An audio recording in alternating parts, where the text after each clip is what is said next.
I'm Nicholas Miller. I'm 35 years old, and my own family told me I was no longer welcome in their lives, just days before my brother's wedding.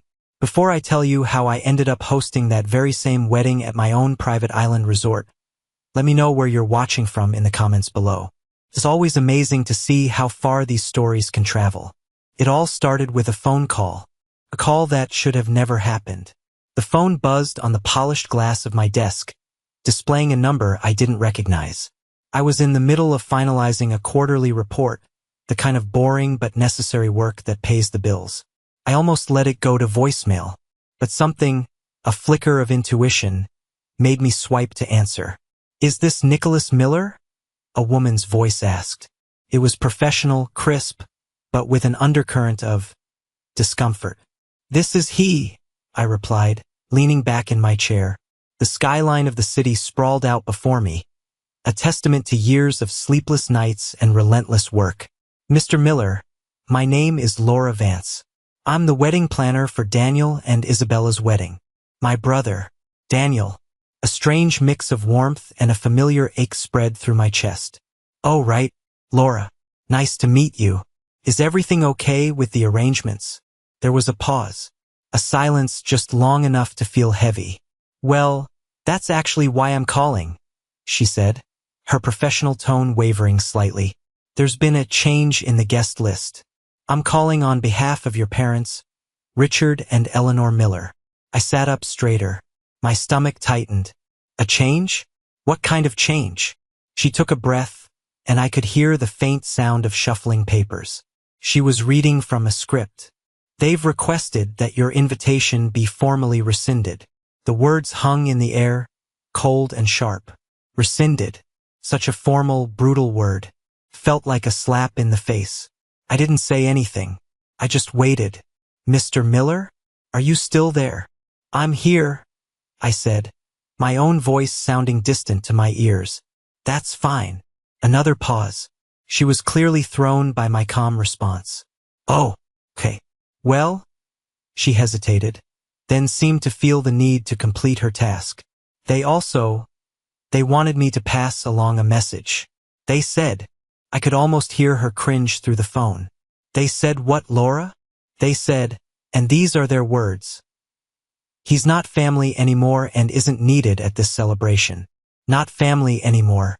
The words echoed in the silent office. For years, I had felt like an outsider, a ghost at their family gatherings, but to have it declared so clinically by a stranger, it was a new level of cruel. But instead of the rage or the heartbreak I might have expected, a different feeling washed over me. It was a cold, quiet clarity. The end of a long, exhausting fight I hadn't even realized I was still trying to win. And then, I did something that completely baffled Laura Vance. I smiled. "Laura," I said, my voice perfectly level. "Just to confirm, the venue is still the Ocean Vista Grand Resort, correct?" Yes, that's right," she stammered. "It's a beautiful venue. Their top-tier package." "I know it is," I said softly. "I know it very well." I looked at the clock on my wall. It was 2:15 p.m. "Thank you for letting me know, Laura. You've been very professional." I ended the call before she could respond. The silence returned, but now it felt different. It was charged. The fight was over. The game had changed, and they had no idea they had just handed me all the pieces. I swiveled my chair to face the window, looking down at the city I had, in many ways, conquered. "Okay," I whispered to the empty room. "Let the show begin." But to understand how we got here, we need to go back a few weeks to the day it all started. The day the invitation arrived. It arrived on a Tuesday. Tucked between a stack of financial reports and a marketing proposal was a thick, cream-colored envelope. The cardstock was heavy, expensive. My name, Nicholas Miller, was written across the front in elegant, flowing calligraphy.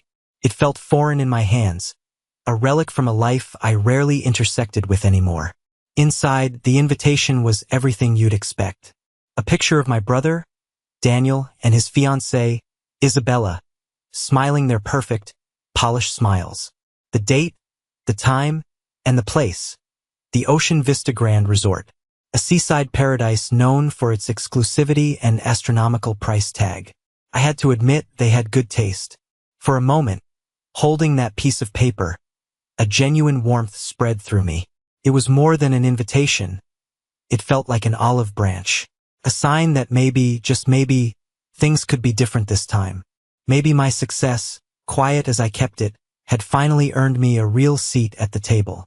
Maybe I wouldn't just be the awkward, black sheep brother they had to tolerate at a family function. Fueled by this flicker of hope, I did something I hadn't done in months. I picked up the phone and called my mother. She answered on the third ring. "Hello. Hi, Mom. It's Nicholas." "Oh, Nicholas," she said. The immediate drop in her tone was like a physical blow. The warmth in her voice, which I'd heard her use with Daniel just a week prior, vanished. Is something wrong? That was always the assumption. If I was calling, something must be wrong. "No, Mom, nothing's wrong," I said, forcing a cheerful tone. "I just got the invitation. It's beautiful. I'm so happy for Daniel and Isabella." "Oh yes, it is lovely, isn't it?" Isabella's family has been a tremendous help with the planning. Her father is a partner at a very prestigious law firm, you know. Of course, he was. The comparison was immediate and unspoken. Daniel worked at a respectable, if unremarkable, law firm. I, on the other hand, was the family's resident cautionary tale. The one who had dropped out of a promising corporate track a decade ago to pursue a silly little tech idea. "That's great," I said, my own cheerfulness starting to feel like a costume. "I was just calling to congratulate you all. It must be a very exciting time." "It is," she said, a sigh escaping her lips. "And a very expensive one. Your father is quite stressed. We just want everything to be perfect for Daniel. He deserves it. He's worked so hard to build a stable life." Every word was a carefully aimed dart. Stable life. Worked hard. The implication was clear. My life was neither of those things. "So, how is everything?" she asked, the vagueness of the question a clear sign of her disinterest. "Still doing your computer thing?" "The computer thing is going well, Mom," I said, my jaw tightening. I thought about telling her. I thought about saying, "Mom, the computer thing just acquired a major competitor in the European market. The computer thing is now a global hospitality tech platform." But I knew it was pointless. I tried before. I'd once mentioned a significant milestone, a major contract I had secured, and her response was to immediately change the subject to a small promotion Daniel had received. It was like her brain was physically incapable of processing my success. To her, I would always be the son who failed. The memory of that one family dinner years ago flashed in my mind. It was right after I'd quit my job. I was full of passion, trying to explain my vision for a streamlined, user-friendly booking software for boutique hotels. My father, Richard, had just stared at me over his wine glass, a look of pity on his face. "Son," he'd said, shaking his head slowly, "stick to what you know. A steady salary is worth more than a pipe dream. You'll be begging for your old job back in 6 months." Daniel had just smirked, a silent, "I told you so." That was the moment the wall between us went up. A wall built of their disappointment and my refusal to be defined by it. "Well, that's nice, dear," she said now, her voice already distant. "Listen, I have to run. The florist is calling on the other line. We'll see you at the wedding." The line went dead. I stood there, phone in hand, the silence of my large, empty apartment pressing in.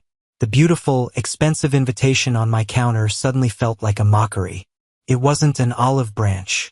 It was an obligation, a box they had to check. And the hope I had felt just minutes before curdled into a familiar, bitter resignation. The thing you have to understand about my family is that there was never any room for 2 successful sons. There was only room for one, and that role had been cast long before I ever had a chance to audition. Daniel was the golden child. I was the rough draft that got thrown away. Daniel did everything right according to my parents' playbook. He went to the right college, got the right degree, and landed a safe, respectable job as a corporate lawyer. His life was a straight line, a predictable and comforting trajectory that my parents could boast about at their country club. He bought a sensible house in the suburbs, drove a sensible car, and was marrying a sensible girl from a sensible family. He was their masterpiece. I, on the other hand, was a chaotic scribble in the margins. I was the one who asked too many questions, the one who saw the world not as a set of rules to follow, but as a system to be hacked and improved. When I left my stable corporate job, the one my father had pulled strings to get me, it wasn't just a career change in their eyes. It was a personal betrayal. It was a rejection of everything they stood for. The narrative of my failure became a cornerstone of our family dynamic. They never said the word, of course. They were too polite for that.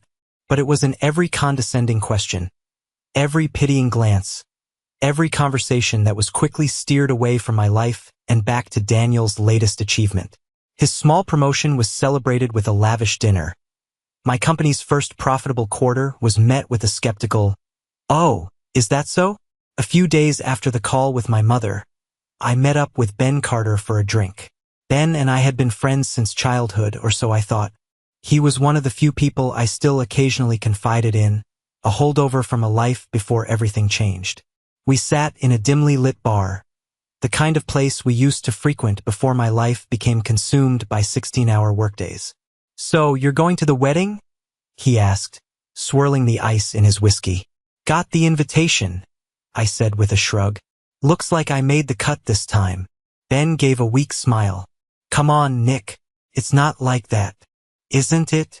I took a long sip of my beer. "Ben, you've seen it. You've been there.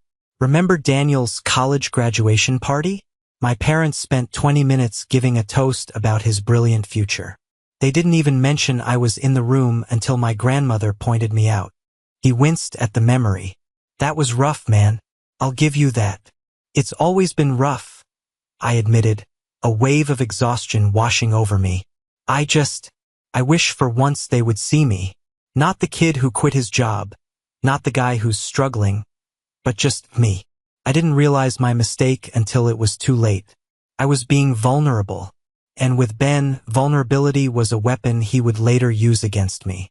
I didn't know it then, but his own career had stalled, and a bitter jealousy had taken root. Seeing me, even if he didn't understand the scale of my success, still bothered him. He needed me to be the failure everyone thought I was. A week later, my mother called again. It was unusual. She never called twice in the same month.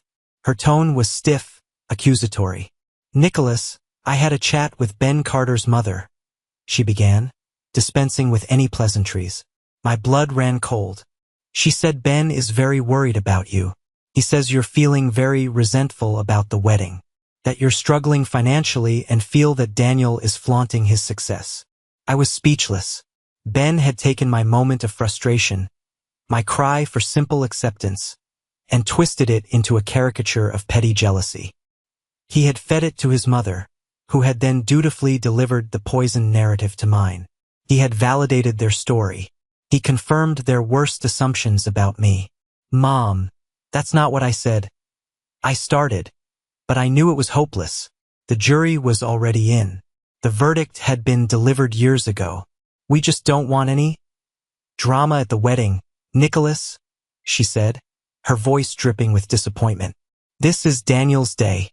Can you please, for once, just be happy for your brother?" She hung up before I could answer. I stared at the wall, the betrayal from Ben overshadowed by the deeper, older wound from my own family. They didn't even give me the benefit of the doubt. They heard a piece of gossip that confirmed their bias, and they accepted it as gospel. That was the moment I knew. The invitation wasn't an obligation. It was a potential liability. In their eyes, I was a bomb waiting to go off, and my presence at the perfect wedding for their perfect son was a risk they were already beginning to regret. The final nail in the coffin came not from my parents, but from my Aunt Carol. Aunt Carol is my mother's younger sister. She's one of those women who thrives on drama, a connoisseur of conflict. She masks her meddling with a thick veneer of syrupy sweet concern. She's the family's unofficial intelligence agent, gathering whispers and rumors and weaponizing them to maintain her position as the central hub of all family information. She called me the day after my mother's accusatory conversation. "Nikki, darling," she cooed into the phone. Her use of my childhood nickname always set my teeth on edge. "I just heard you were feeling a little down about the wedding. Your mother is so worried." "I'm fine, Aunt Carol," I said, my voice flat. I was done playing the game. "Oh, don't be like that, sweetie," she purred. "It's perfectly natural to feel a little envious. Daniel has always had things a bit easier, hasn't he? It's not fair. I've always said that." It was a classic Carol maneuver. Feign solidarity to encourage confidence. She was fishing. "There's nothing to be envious of," I said. "I'm happy for him." "Of course you are, of course," she said, not believing a word of it. "But this wedding, it's so extravagant. And with your business being so unpredictable, I can see how it would be difficult to watch. It must remind you of what you gave up. That big corporate job. You could have had all this, you know?" The condescension was suffocating. She was painting a picture of me as a tragic figure, consumed by regret and jealousy. And I knew with absolute certainty that this was the same picture she was painting for my parents. She was watering the seeds of doubt they already had, nurturing their narrative that I was a ticking time bomb of resentment. "My business is just fine, Aunt Carol," I said, a dangerous edge creeping into my voice. "You don't need to worry about me." "Oh, I know, dear. You're a fighter," she said, the words meant to sound like a compliment but landing like an insult. "You always have been. That's why we're all just a bit concerned you might say something. At the wedding, you know how you get when you feel cornered." That was it. That was the masterstroke. She wasn't just suggesting I was jealous. She was suggesting I was unstable. A threat to the perfect, pristine image of their perfect family event. She was giving my parents a reason, an excuse to take the final step. "I have to go, Aunt Carol," I said, my patience completely gone. "Of course, darling. Just know we all love you," she said. The lie was so blatant it was almost funny. I hung up the phone and felt a strange sense of calm. The board was set. All the pieces were in motion. Ben's betrayal had provided the evidence. Aunt Carol's meddling had provided the motive. It was no longer a question of if they would cut me out, but when. And that brings us back to today. Back to my office, the city lights beginning to twinkle in the twilight. Back to the moment after Laura Vance, the wedding planner, delivered the final, fatal blow. He's not family anymore. For years, I had absorbed their judgment. I had swallowed their pity. I had endured their condescension. I had let them write my story, casting me as the failure, the disappointment, the cautionary tale. And I had done it all in the faint, foolish hope that one day they would finally see the truth. But sitting there, in the silence, I realized the truth didn't matter to them. The only thing that mattered was their story. And I decided, right then and there, that it was time to write a new one. An ending they would never see coming. My story. The smile on my face faded, replaced by a mask of cold resolve. The emotional part of the equation was over. The hurt, the shock, the sting of betrayal. I compartmentalized it, locked it away in a steel box in the back of my mind. This was no longer a family matter. This was a business transaction. And in business, I never lose. I pressed the intercom button on my desk. "Chloe, could you come in here, please?" A moment later, the door opened and my executive assistant, Chloe Evans, walked in. Chloe had been with me for 5 years, since the days when our headquarters was a cramped office above a laundromat. She was sharp, fiercely loyal, and one of the only people on the planet who knew the full scope of my operations. She had seen me at my most stressed, my most exhausted, but she had never seen me like this. She stopped short when she saw my face. "Nick, is everything all right?" "Everything is perfect," I said, my voice devoid of warmth. "I have a job for you.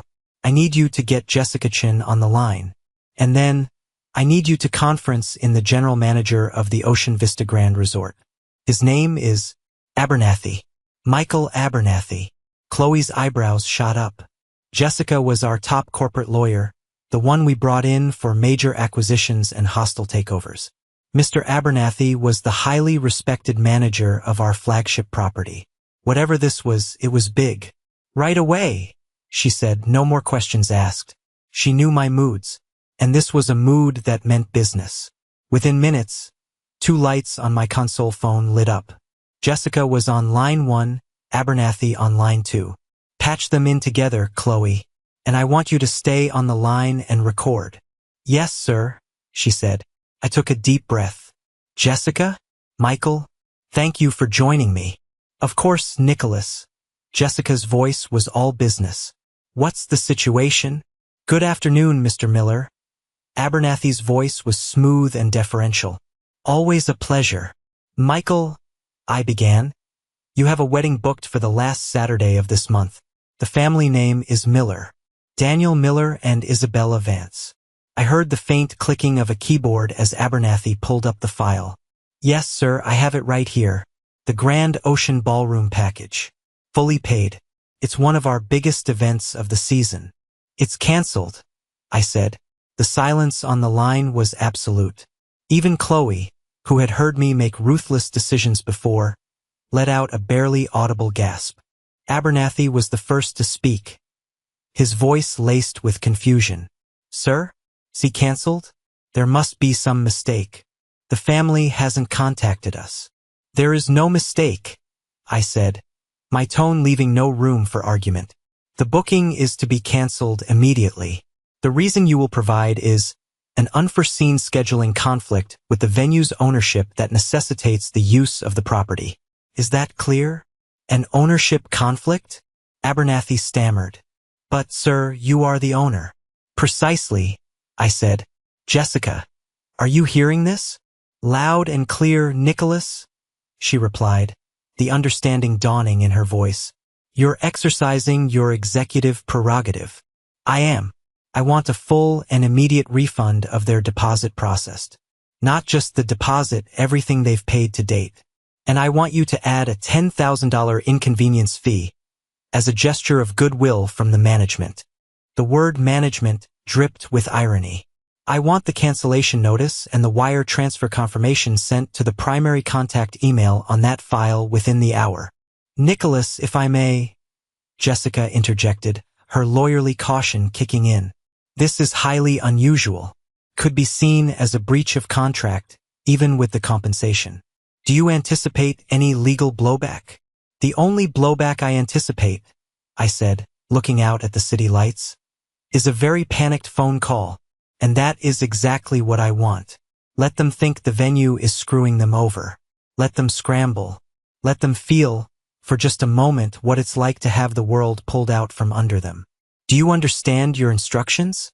Perfectly, Mr. Miller, Abernathy said, his voice now steady. He understood.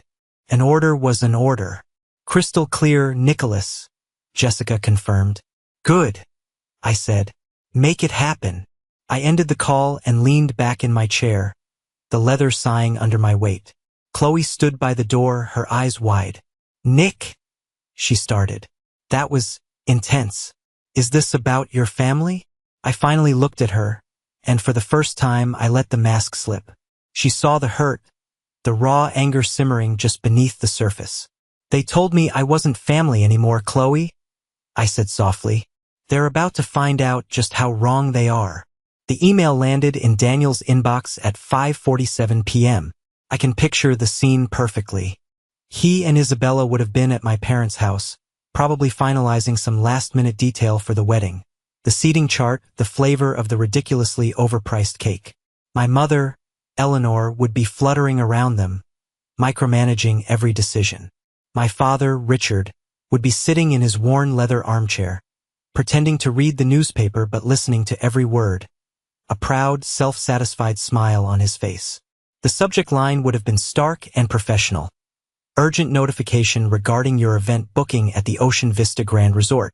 Daniel, ever the efficient lawyer, probably opened it immediately, expecting a confirmation or a minor query. Instead, he got a corporate-laced dagger to the heart of his perfect wedding plans. Dear Mr. Miller and Ms. Vance, we are writing to inform you of an unforeseen and unavoidable scheduling conflict concerning the ownership of the Ocean Vista Grand Resort. This conflict necessitates the full and exclusive use of the property on the date of your scheduled event.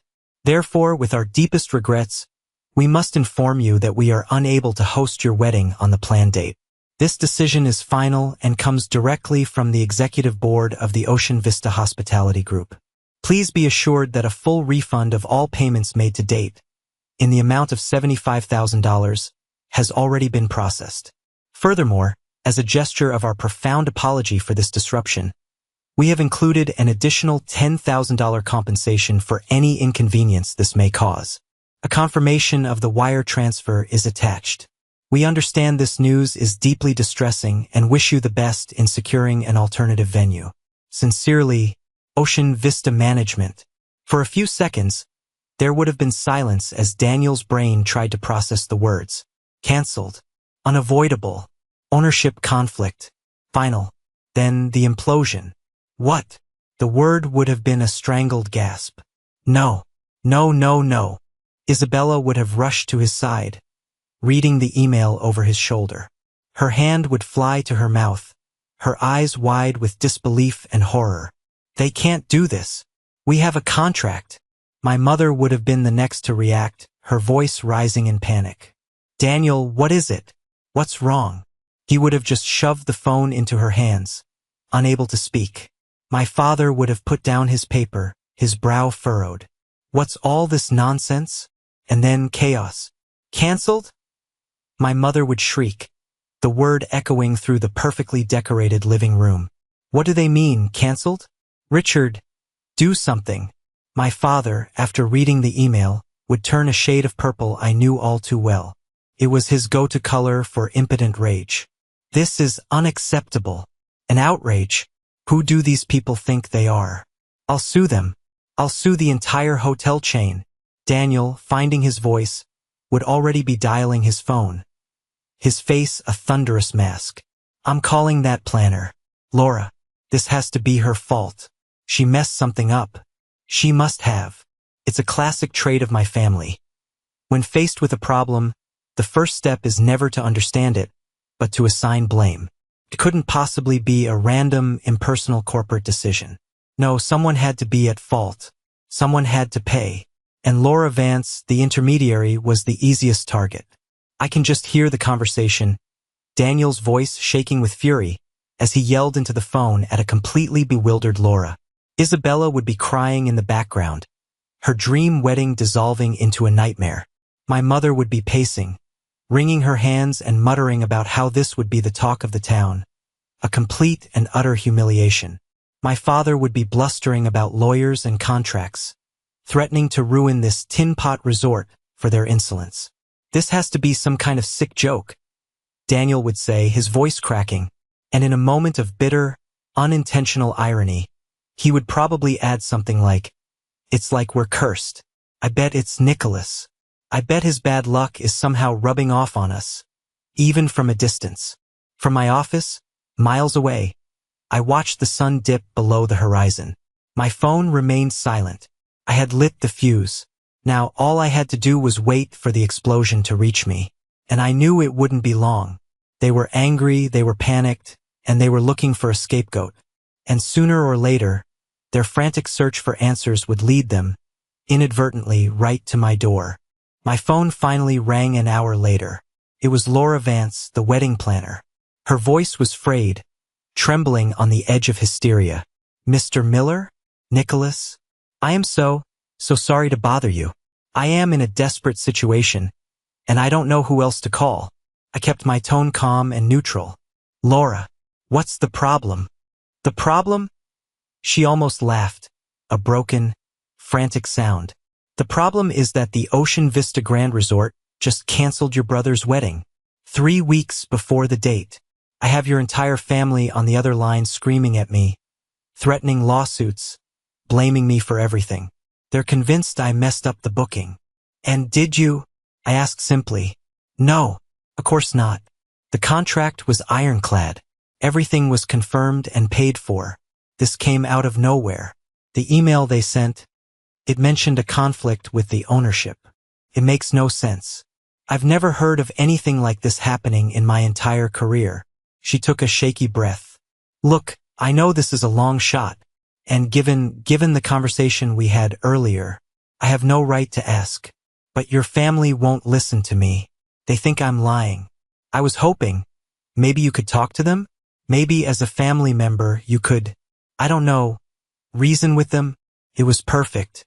She was leading them right into the trap without even knowing it. I'm not sure what good I can do, Laura, I said, feigning reluctance. As you pointed out, they don't exactly consider me family at the moment. Please, Nicholas, she begged. I'm at my wit's end. My reputation is on the line here. If you could just join a conference call just for a few minutes, just to help them understand that this isn't my fault. I would be forever in your debt. I let the silence hang for a moment, making her wait. All right, Laura, for you. Patch me in. The line clicked, and I was suddenly thrown into a cacophony of angry, overlapping voices. Complete incompetence. We paid you a fortune. That was my father. My one perfect day is ruined. That was Isabella, sobbing. But one voice cut through the noise, sharp and venomous. My brother, Daniel. There you are. Took you long enough to find him, Daniel snarled, assuming Laura had been searching for me. What do you want, Nicholas? Come to gloat. The line fell silent. My other family members were clearly shocked that I was on the call. Hello, Daniel, I said calmly. Don't you, hello, Daniel me? He shot back, his voice dripping with contempt. I know this is you. This has your name written all over it. You couldn't stand to see me happy. Could you? You couldn't stand that my life was working out while yours is a complete mess. So you did something. You called the hotel, you probably lied, said something to get them to cancel. You sabotaged my wedding because you're a jealous, pathetic failure. The accusation was so vile, so far from the truth, that it was almost breathtaking. Years of simmering resentment, of perceived slights, of his own deep-seated insecurity, all came pouring out in that single hateful tirade. My father chimed in, his voice a low growl. Is this true, Nicholas? Did you do this? Instead of answering, I turned my attention back to the planner. Laura, I said, my voice steady, a rock in their ocean of chaos. Are you still there? Why, yes, she stammered, clearly horrified by the family drama she had been dragged into. Laura, you mentioned the cancellation was due to a conflict with the venue's ownership, I said, my words deliberate and clear. Is that correct? Yes, that's what the email said. And does it happen to name the ownership group? Let me see. I heard her rustling papers again. Yes, it says the decision came from the executive board of the Ocean Vista Hospitality Group. Thank you, Laura, I said. You've been very helpful. Then I addressed my brother directly, a chill creeping into my voice that silenced everyone on the line. Daniel, I said, you are right about one thing. This does have my name written all over it. Just not in the way you think. The silence that followed my statement was thick with confusion. I could practically feel them on the other end of the line, exchanging bewildered glances. Daniel's tirade had been so full of conviction, so certain of my role as the petty saboteur, that my calm, cryptic response completely disarmed him. What the hell is that supposed to mean? Daniel finally stammered, his anger momentarily replaced by suspicion. It means you're making assumptions, Daniel, I replied, my voice even. You've been making them for the last 10 years. My father, ever impatient, cut in. Stop playing games, Nicholas. If you have something to say, say it. We don't have time for your riddles. My son's wedding is in ruins. My son's wedding. I repeated the words softly, letting the possessive pronoun hang in the air. That's right. It's always about your son, isn't it, Dad? I decided to let them squirm a little longer. This wasn't just about revealing the truth. It was about making them confront the foundation of lies their relationship with me was built on. I turned my attention back to the only neutral party on the call. Laura, I said, my tone shifting back to something more professional, more controlled. I apologize for my family's behavior. They are under a great deal of stress.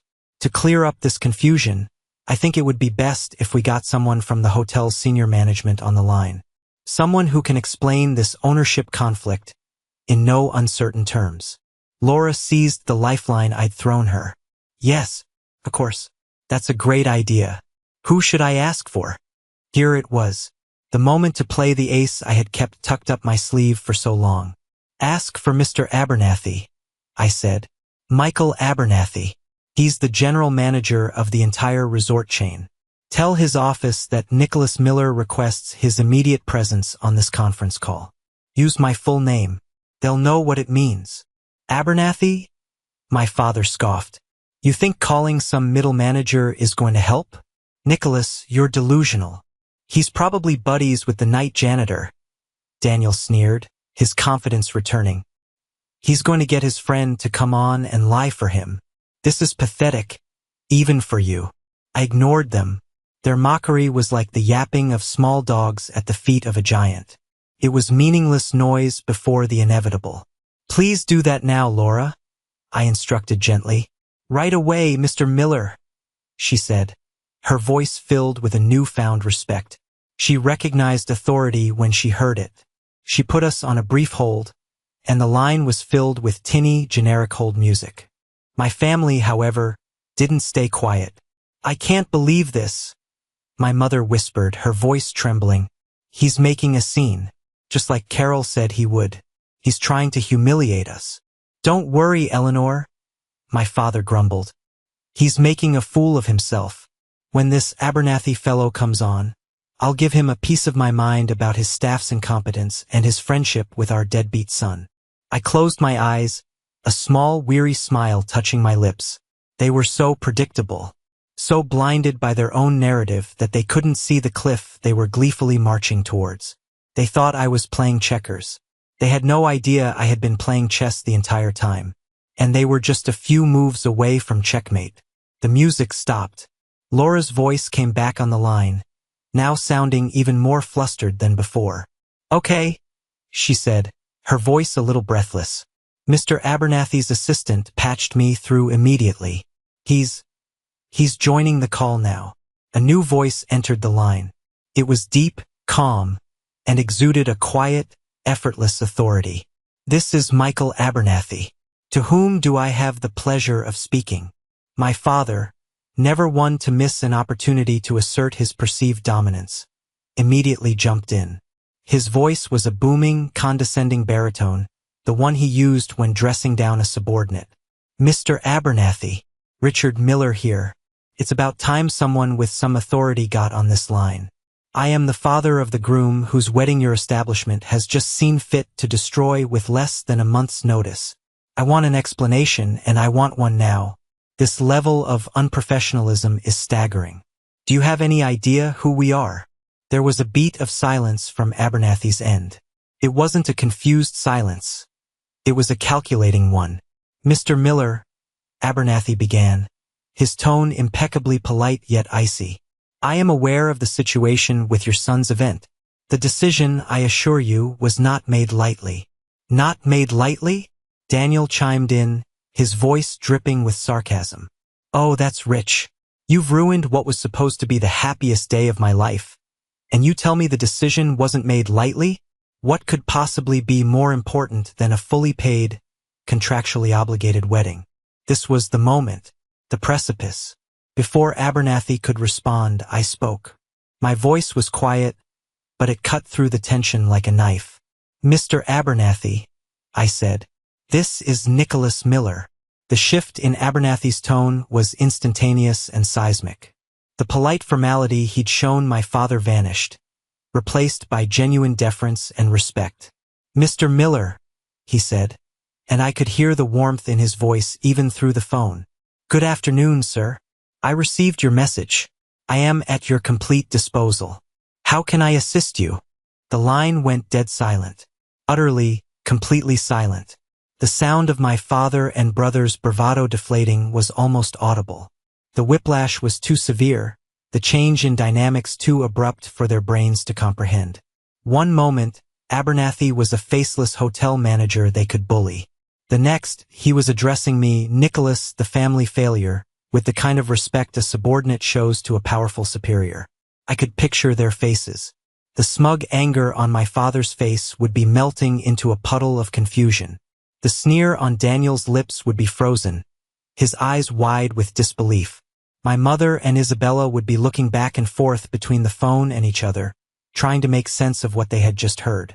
I don't understand, my mother finally whispered into the void. Why is he talking to you like that? Daniel found his voice first, a choked, incredulous sound. What is this? Some kind of prank? Did you pay this guy, Nick? Is that it? Did you use what little money you have to pay off the hotel manager to play along with some pathetic power fantasy? The accusation was so absurd, so desperate, that I almost felt a pang of pity for him. He was so deep in his delusion that reality itself seemed like a conspiracy. I didn't answer him. I didn't need to. I let the deafening silence do the work. I let them sit in that uncomfortable, confusing space, their entire worldview beginning to fracture. The story they had told themselves for a decade was starting to crumble, and the noise of its collapse was the silence on the other end of the line. They thought they were in a shouting match. They didn't realize they were in a boardroom, and they were about to be informed that their shares had just been rendered worthless. Mr. Abernathy, I said, my voice cutting through the heavy silence, calm and deliberate. My family seems to be under some misapprehensions regarding the cancellation. They believe it to be either an error on the part of the wedding planner or a malicious act on my part. Could you please clarify for them the official reason for this decision? This was it. The point of no return. I was no longer defending myself. I was simply requesting a statement of fact from my own employee. Of course, sir, Abernathy said, his voice a model of professional clarity. He was no longer speaking to my family. He was addressing me, but ensuring they heard every word.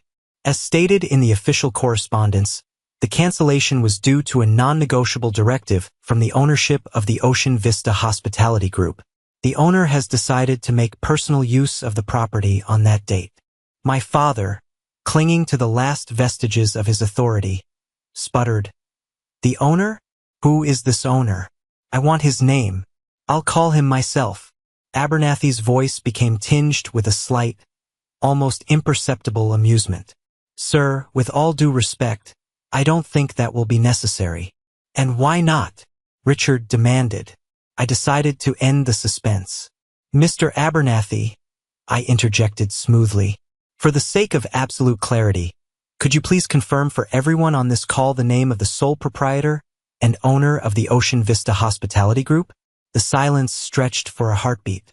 It was the most dramatic pause I had ever witnessed. It was the intake of breath before the thunderclap. And then Abernathy delivered the line that shattered their world. "Certainly, sir," he said, his voice ringing with indisputable authority. "The founder, sole proprietor, and chairman of the board for the Ocean Vista Hospitality Group is Mr. Nicholas Miller, the gentleman you are speaking with right now." Boom. The silence that followed was not empty. It was filled with the sound of collapsing realities. It was the sound of a decade of smug superiority, of pitying glances and condescending remarks, all turning to ash in an instant. I heard a gasp. It might have been my mother, or Isabella, or both. Then, a choked sound from Daniel. That's not possible. That's a lie." "I can assure you, it is not a lie," Abernathy said, his voice hardening slightly at the challenge to his integrity. "I am looking at the corporate ownership filings right now. Mr. Nicholas Miller acquired the O'Malley Hotel Group 3 years ago and has since restructured it into the Ocean Vista Hospitality Group, which now includes 7 premium resort properties across North America and the Caribbean. My employment, and the employment of the 2,000 other staff members in this company, is at the discretion of Mr. Miller." Every word was a hammer blow, dismantling the flimsy structure of their narrative about me. 7 properties. North America and the Caribbean. 2,000 employees. These weren't the statistics of a failure. These weren't the numbers of a man struggling with his little computer thing. But his startup, my father stammered, his booming voice reduced to a confused murmur. It failed. He lost everything. I decided it was time to speak for myself again. It was time to deliver the final, killing blow to their most cherished story. It didn't fail, Dad, I said, and for the first time, I let the years of frustration and hurt color my voice. You just stopped listening. You never asked. You assumed. You heard what you wanted to hear because my failure made Daniel's mediocre success look like a triumph. I took a deep breath. Mr. Abernathy, could you do me one more favor? Anything, sir. Could you pull up the public records for the acquisition of a tech company called Streamline Systems about 3 years ago? I believe the acquiring party was a Hospitality Holdings Corporation. A few clicks of the keyboard. Yes, sir, I have it. Streamline Systems, a booking and logistics software firm, was acquired by the O'Malley Hotel Group for a sum of my goodness. Abernathy paused, genuinely taken aback by the number. He cleared his throat. It was acquired in an all-cash deal for $87 million. The only sound on the line was a sharp, sudden sob from my mother. $87 million. The number, so specific and so immense, was undeniable. It was a fact, recorded in the public domain, that completely invalidated their decade-long fiction. My failed startup hadn't just been a success. It had been a monumental one. It had been the foundation of an empire they never knew existed. The game was over. Checkmate. The silence on the line was no longer one of confusion. It was the silence of shock. The silence of utter, world-altering humiliation. The false kingdom my parents had built, with Daniel on the throne and me in the dungeon, had just been leveled by a single, undeniable truth. Daniel was the first to break. His voice was a broken whisper, unrecognizable from the arrogant man who had been screaming at me just minutes before. 87 million? He said the number as if it were a foreign word, as if he couldn't form his mouth around it correctly. It was a figure so far beyond his comprehension, so far outside the neat, predictable world of his corporate law salary, that it simply didn't compute. That was the initial sale, I said, my voice flat and devoid of triumph. I felt no joy in this, only a profound, hollow sadness. The subsequent investments in real estate and hospitality have done well. Why? My mother finally choked out, her voice thick with tears. Nicholas, why didn't you tell us? The question was so utterly, breathtakingly ironic that a bitter laugh almost escaped me. Tell you? I asked, my voice dangerously quiet. Mom, I tried to tell you for years. I tried to tell you about the first big contract. I tried to tell you when we expanded to 5 employees. I tried to tell you when we finally became profitable. Do you remember what you said the last time I tried to share good news? You said, "That's nice, dear," and then immediately started talking about the new set of golf clubs Daniel had bought. You didn't listen. None of you ever listened. I turned my attention to my father. Dad, you told me I'd be begging for my old job back in 6 months. You called my dream a pipe dream. You built a narrative of my failure and you polished it every single day. Why would I share my success with people who were so clearly invested in my defeat? Richard was silent. For the first time in his life, my father, a man who had an opinion on everything, had absolutely nothing to say. He had been proven wrong. Not just wrong, but catastrophically, spectacularly wrong. His judgment, the bedrock of his patriarchal authority, had been revealed as a complete and utter sham. Isabella, the bride-to-be whose perfect day was at the center of this storm, finally spoke. Her voice was small but clear. So, you canceled our wedding? Just to get back at them? It was a fair question. From her perspective, this was an act of colossal, vengeful spite. No, Isabella, I said, and my voice softened slightly. She was, for the most part, an innocent bystander in this years-long family tragedy. I canceled the wedding because my family, the people who were supposed to love and support me, informed me through a stranger that I was no longer a part of their lives. They disowned me. They declared me not family. What would you have me do? Send a fruit basket? I paused, letting the weight of my words sink in.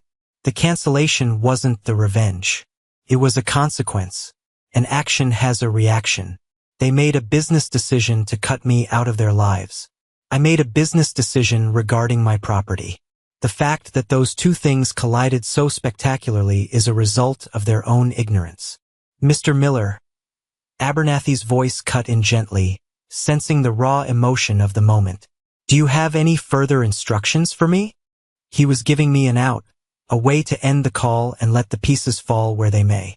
Yes, Michael, I said, pulling myself back into the role of CEO. Please maintain the cancellation. And thank you for your assistance. You may disconnect. Of course, sir. Have a good day. He clicked off the line, leaving me alone with the wreckage of my family. Nicholas, wait, Daniel pleaded, his voice desperate. Don't hang up, please. What are we supposed to do? Every venue is booked. Isabella's parents, the guests. This is a disaster, an absolute disaster. He was no longer the golden child. He was just a scared man whose perfectly constructed world had been shattered. He was, for the first time, asking me for help. Not as a brother, but as a subordinate asking for a favor from a man who held all the power. And in that moment, I knew this was about more than just a wedding. It was about whether this broken, shattered thing that we called a family could ever be put back together again. The desperation in Daniel's voice was a new sound. I'd heard him be arrogant, dismissive, proud, and angry. I had never, in my entire life, heard him sound weak. He was pleading, and my parents, suddenly finding their voices, quickly joined the chorus.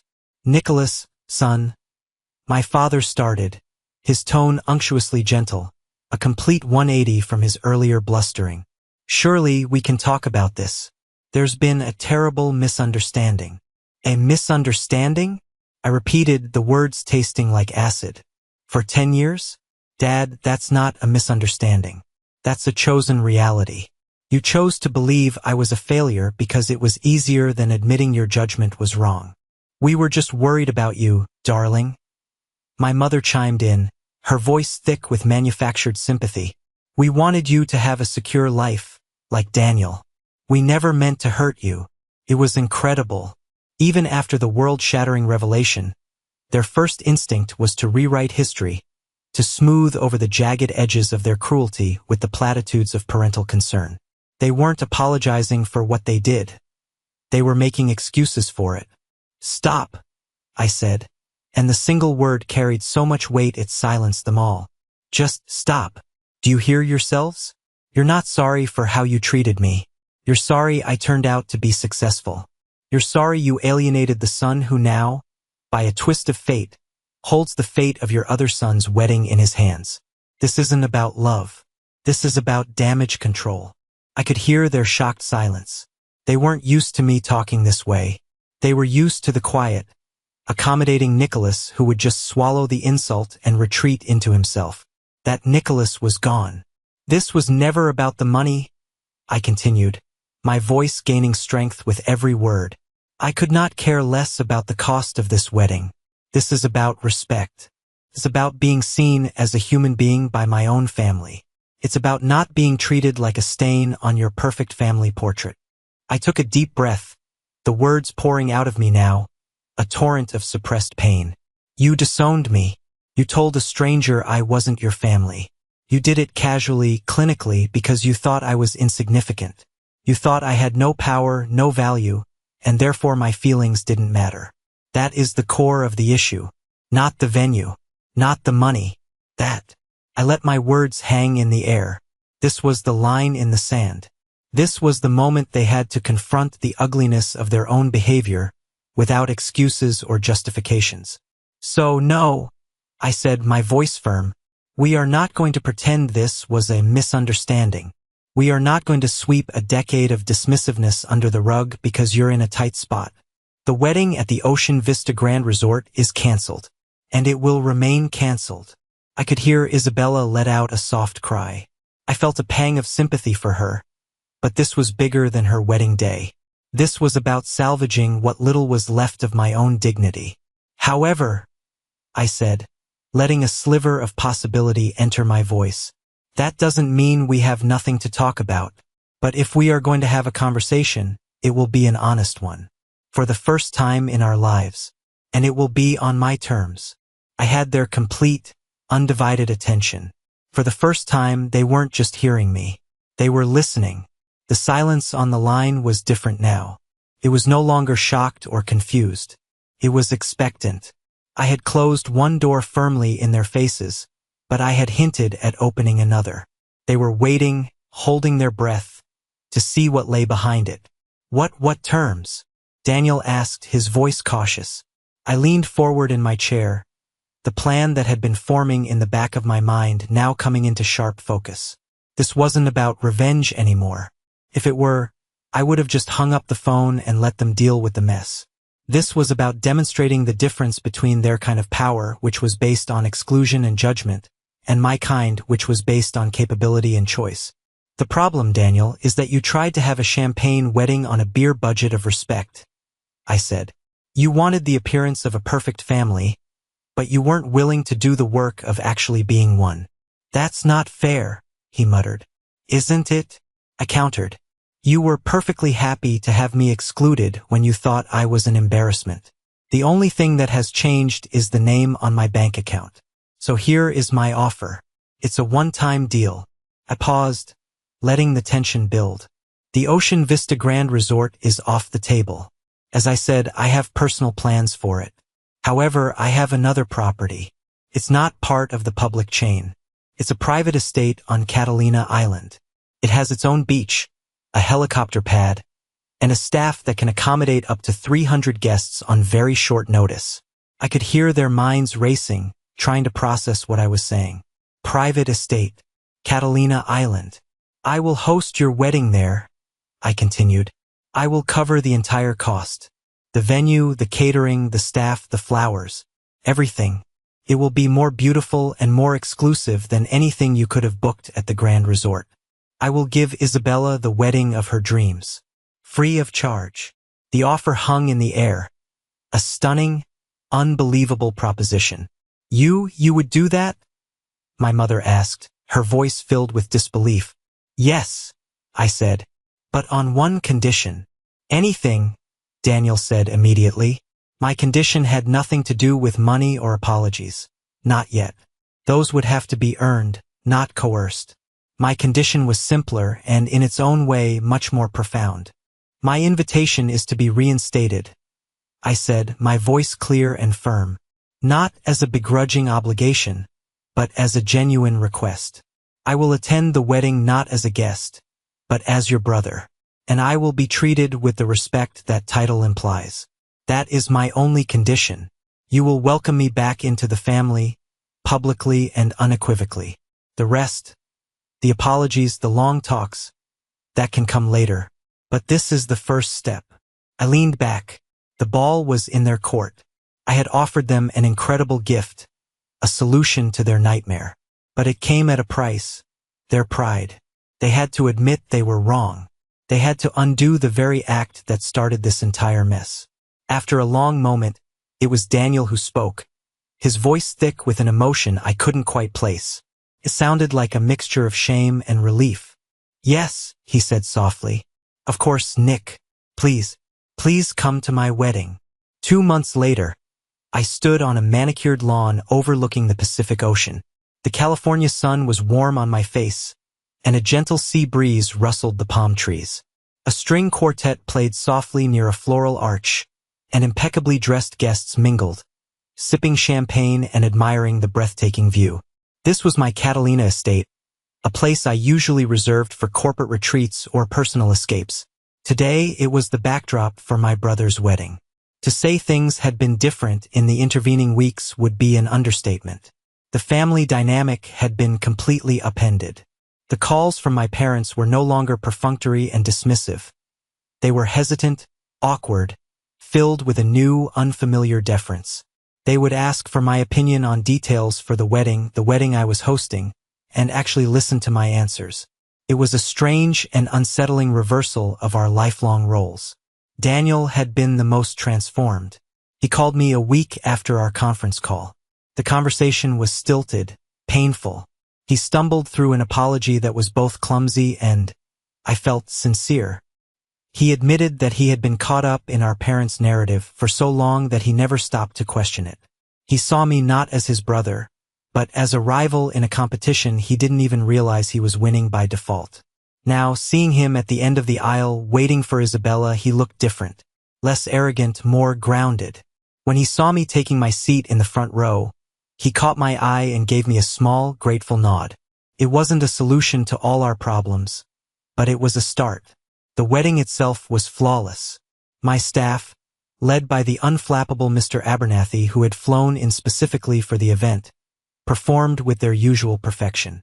Isabella was radiant, and as she walked down the aisle, I saw a genuine, unadulterated happiness on my brother's face that I hadn't seen since we were kids. For a moment, all the bitterness, all the history, faded away, and I was just a man watching his brother get married. My parents were a study in quiet bewilderment. They wandered through the event as if in a daze, overwhelmed by the casual, understated opulence of it all. They knew I was successful now, but seeing it, feeling it, was another matter entirely. This wasn't the flashy, insecure wealth they understood. This was a quiet, confident power that left them feeling small and out of their depth. During the reception, as guests danced under a canopy of stars, Isabella found me by the terrace overlooking the ocean. "Nicholas," she said, her wedding dress shimmering in the moonlight. "Isabella, you look beautiful. Congratulations." "Thank you," she said, her smile genuine, "for everything. This is more than I ever could have dreamed of." She paused, twisting the stem of her champagne flute. "And I wanted to apologize." I raised an eyebrow. "For what?" "For believing them," she said, her gaze direct and unflinching. "I listened to the stories. I believed you were what they said you were. I never questioned it. I saw how they treated you and I went along with it because it was easier. And I am so sorry for that. You deserved better." Her apology, unsolicited and sincere, meant more to me than any of the stilted, obligatory words from my parents. She saw the truth, and she was willing to own her part in the fiction. "Thank you, Isabella," I said, and I meant it. "That means a lot." She nodded, then looked over at Daniel, who was laughing with some old college friends. "He's changing, you know," she said softly. This whole experience, it shook him. It made him look at himself, at our family, in a way he never had before. I think you may have saved more than just his wedding." She squeezed my arm gently and then rejoined her husband on the dance floor. I stayed on the terrace, listening to the distant sound of the waves. Maybe she was right. Maybe this wasn't an ending.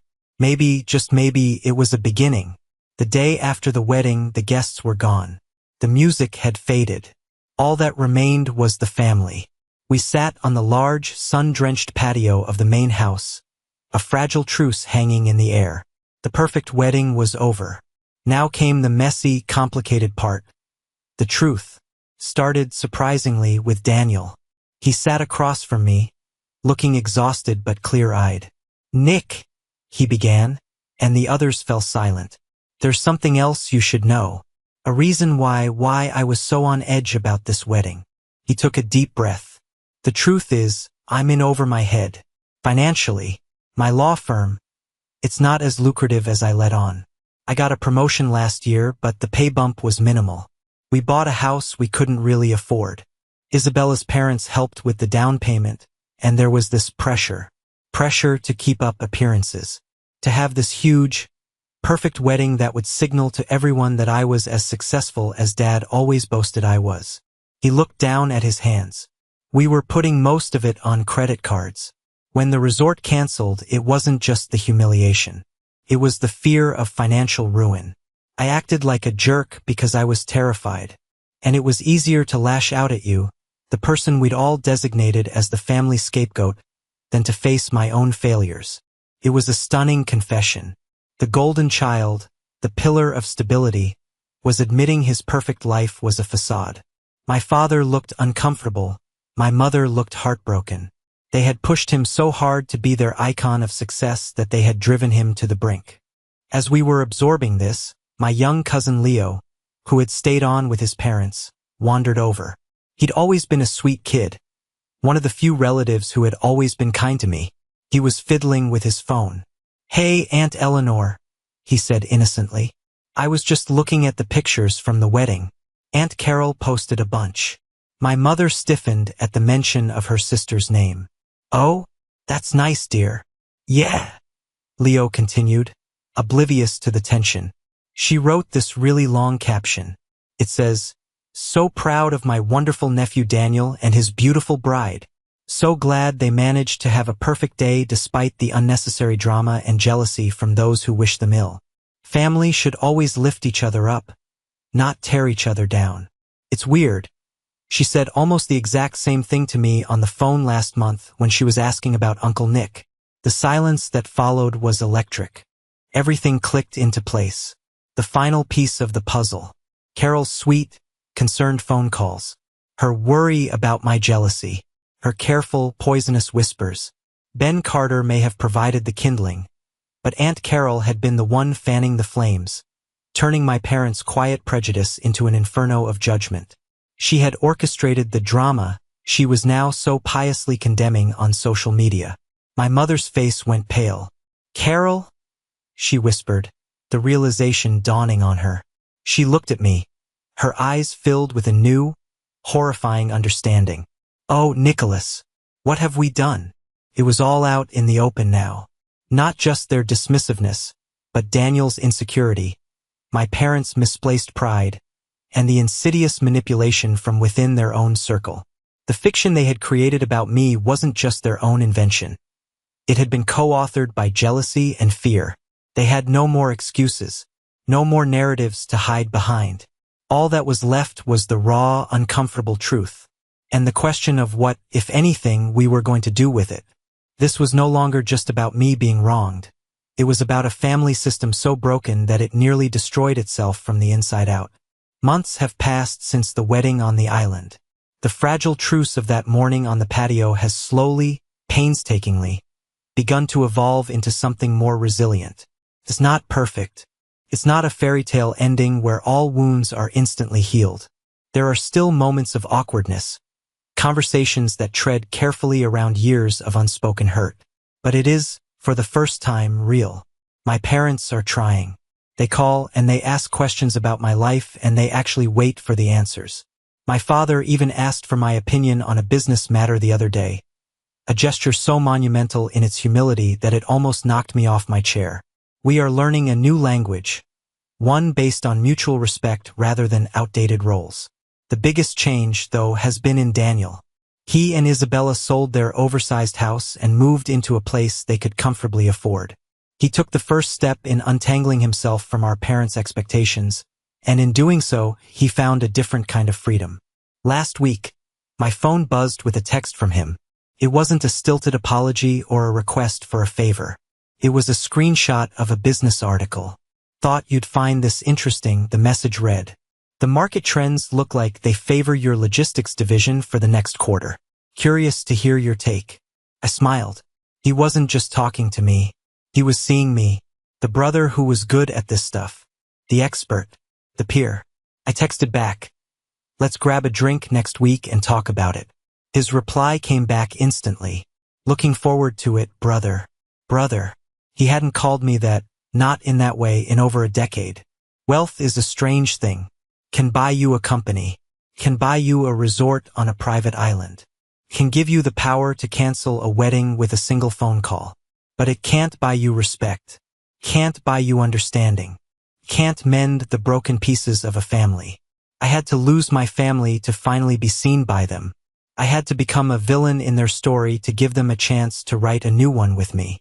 My name is Nicholas Miller, and I learned that sometimes the only way to rebuild a bridge is to be willing to burn it to the ground first. Thank you for listening to my story. I hope it resonated with you in some way. Have you ever been in a situation where you felt completely misjudged by the people who were supposed to know you best? Share your story in the comments below. And if you found value in this, please don't forget to like and subscribe for more content. It really does help.